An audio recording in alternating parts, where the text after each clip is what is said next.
We the people stand with the law enforcement personnel of this great country. From the men and women that strap on the vest to go out and patrol the streets to make sure they do their best to keep us safe.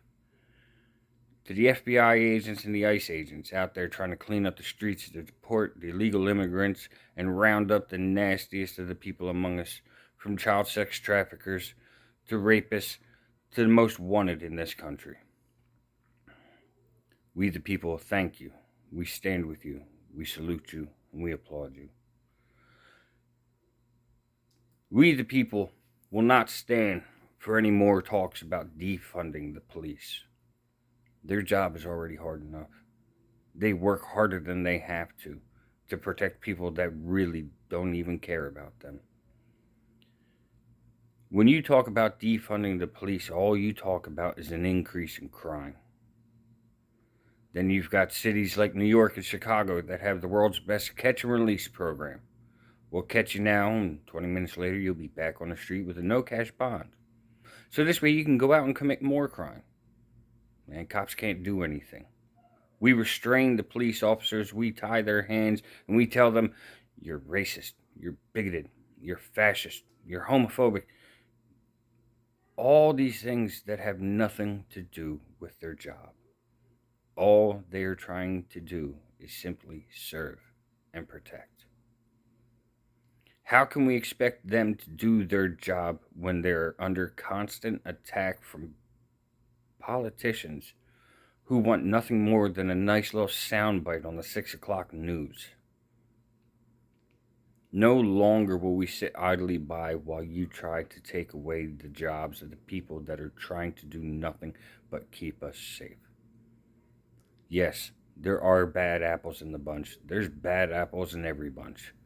You can look at politicians and realize which ones are the bad apples and never should have been elected in the first place. But where's the defund the politician chance? Where's the defund the government chance? You don't see people burning down Capitol buildings across this country because they feel that the politician in office is a stark raving lunatic that just likes to point fingers and yell at other people and should have been removed 30 years ago from office. But you're still there. Bernie's still flapping his fingers in people's faces. AOC still talking all the lunatic garbage that comes out of her mouth, and Jasmine Crockett, the ghetto bird from Texas, is still pretending she's from the hood.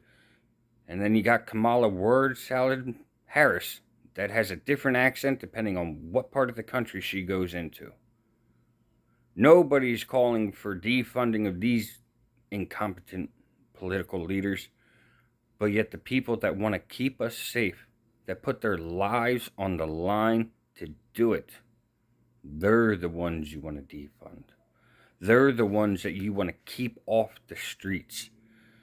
Why? So career criminals can get back on another bus or a train and stab somebody or shoot somebody, and another family member is missing because of a cashless bond system, because they promised that they're going to do better.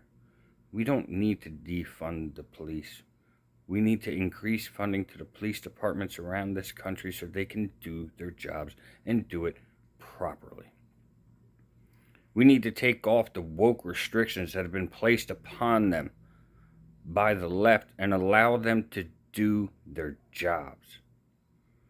You could go through the streets of New York City and you could see a cop standing next to a man smoking a blunt, selling drugs, and the cop can't do anything about it. Why?